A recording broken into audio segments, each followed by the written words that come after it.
What if the world you see isn't the world as it truly is, but is a unique version shaped by your mind?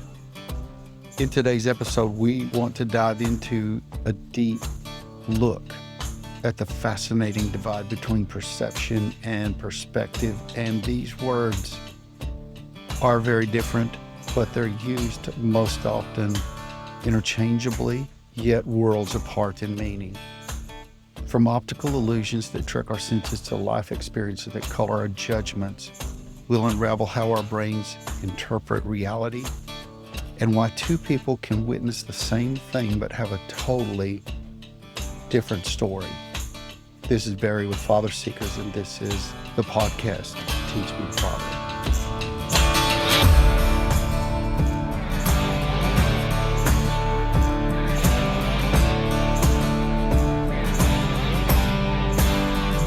One of my favorite football coaches in all of history, but especially now currently in the NFL, is Coach Matt LaFleur of the world champion Green Bay Packers, the legendary Green Bay Packers, who obviously have a deep, long, broad, incredible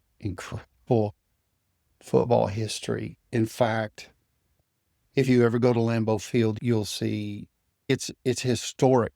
First of all, it's historic, and it's amazing.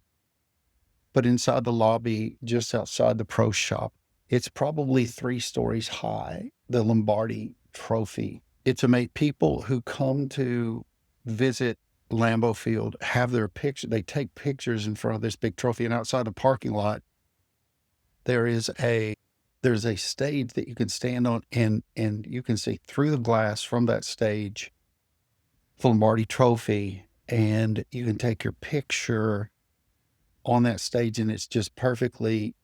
The trophy sits right behind you in the picture. It's amazing. If you've ever been to Lambeau Field, you know exactly what I'm talking about. If you've never been, if you're in the area, it is worth the stop. But I want to talk to you about Matt LaFleur. He's world class. He is a very young coach, but his football IQ and his experience, just his short tenure, he has an incredible amount, an incredible ability, not only to coach the game, not only to know the game, but he knows how to win, and he knows how to lead a team, and he knows how to lead his coaches. He works for one of the greatest organizations ever in NFL football. So to be a coach on that team, it's an honor. But you have to know what you're doing to be a coach. The head coach for the Green Bay Packers, you need to have an understanding what football is, and you need to have experience in the game, and you need to know how to play the game. When he is on the field, he is extremely animated and extremely engaged in the game. And I've watched him so many times that he will be fully engaged with referees and players and coaches and talking in his mic and headphones to upstairs, and he is reading his play card in front of him. He is multitasking, multifaceted on different levels, thinking and watching and seeing the game. He's surrounded by coaches and players of the home team, players of the opposing team, the referees, and on the field, he's surrounded by the fans of the home and opposing team, and he's in this big stadium with all this noise and all this ricochet sound and the cheering and the music and all that's going on, and he is calling the game. He is engaged in it. He is not disengaged, but he is fully engaged in the game, and he is leading his team to win that game.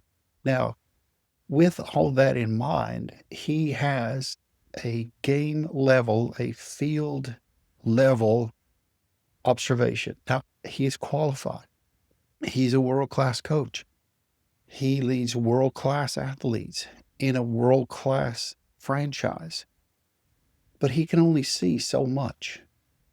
He can only observe with all of his senses what he can see from the place of his perception where he stands or moves about on field level. He can only respond to the game from where he stands and where he sees. He's got all the tools, he's got the players, he's got play card, he's got the experience, he's got the coaches on the field. He is leading the charge, and as gifted and talented as he is, he still can only see the game from one level, from the field level, from the game level that everybody else sees it.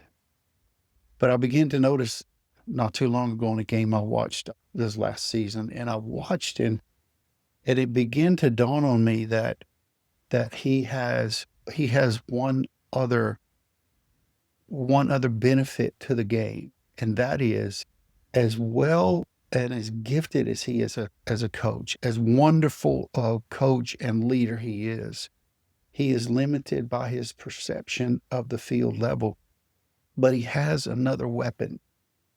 He has the men in the booth, the offensive and defensive coordinators, and the other supplemental coaching staff that it takes to watch the game and call the game from the booth.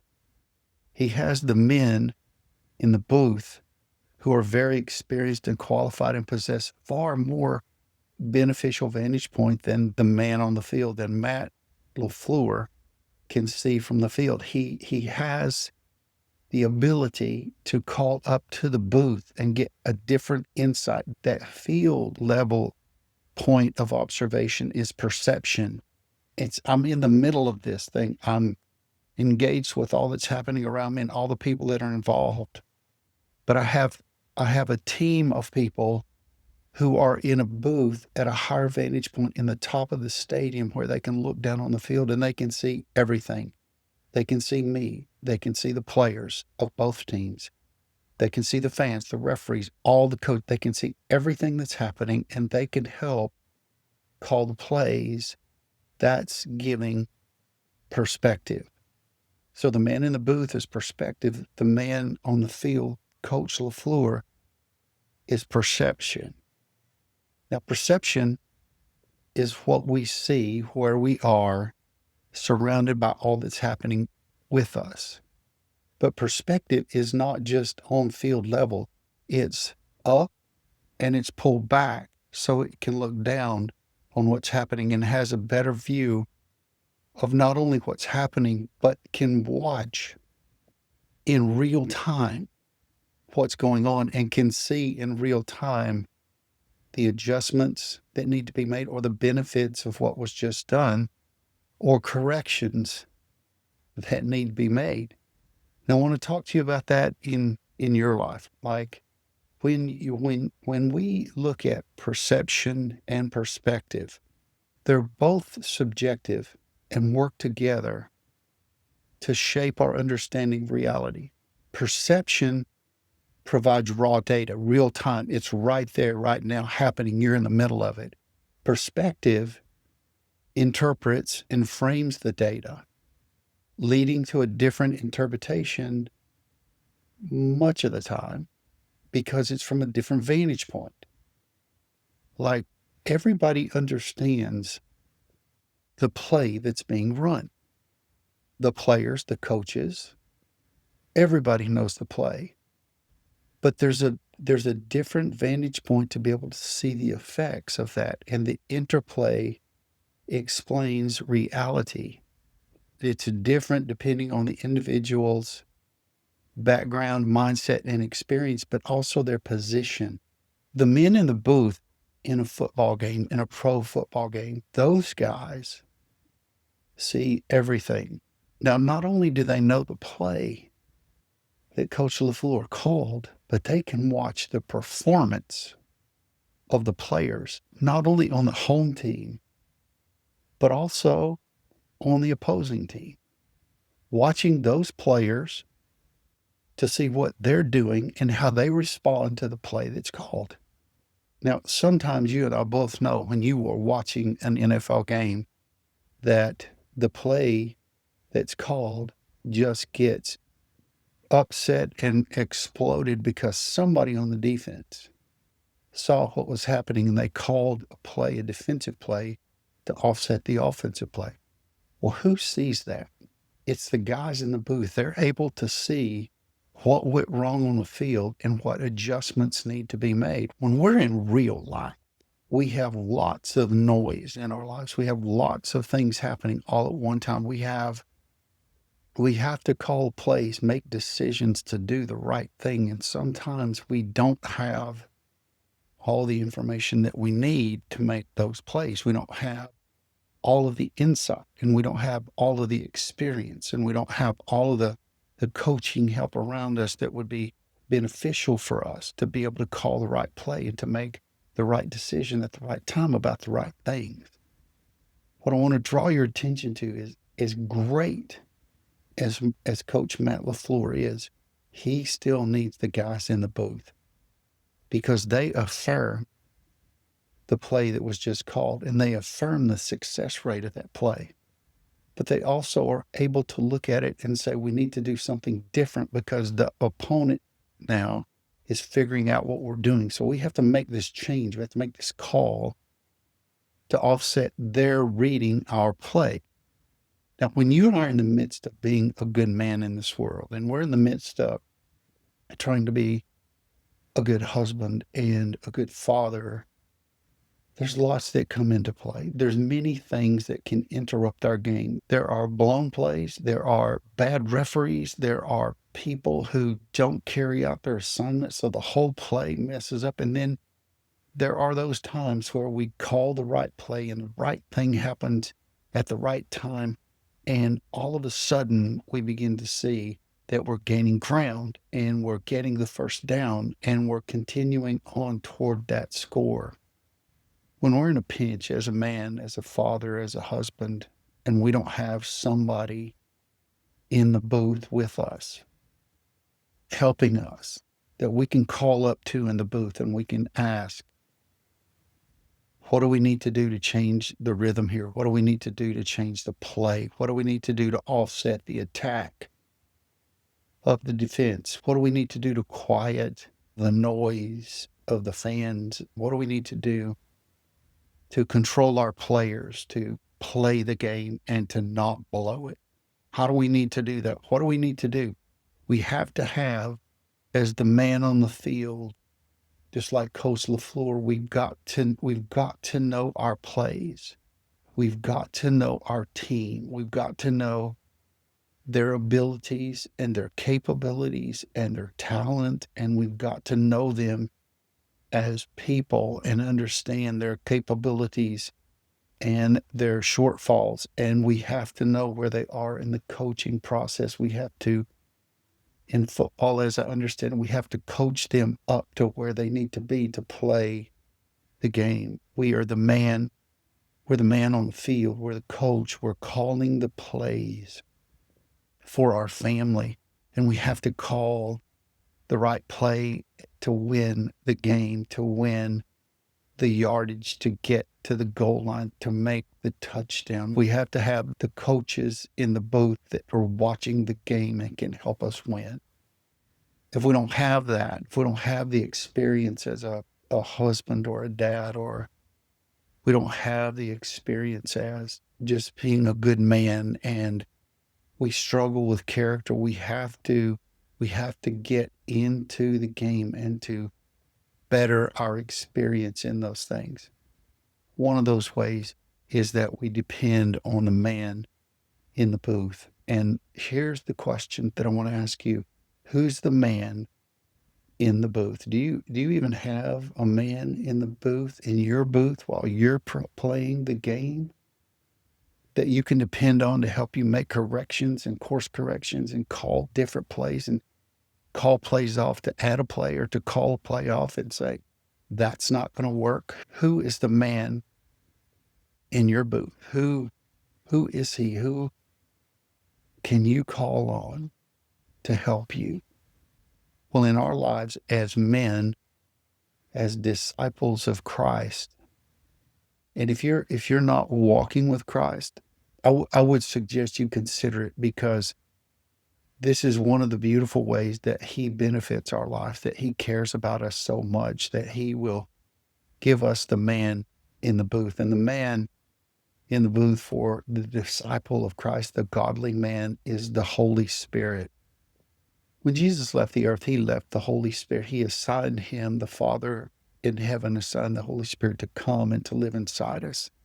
Jesus walked with the disciples, but the Holy Spirit came to indwell and to live in them after Jesus resurrected and went to heaven. So we had that benefit in our lives. We have the benefit of the Holy Spirit being in the booth, helping us know what to do, even when we don't have the experience. We have the man in the booth that helps us, that guides us, that shows us the way. He knows everything. He's fully aware of the will of God for your life. He in fact is not only fully aware, but he can see the future. He knows the future. He knows all of the players in the game. He knows everything we're facing and everything that's coming against us. He has full awareness and full knowledge of it.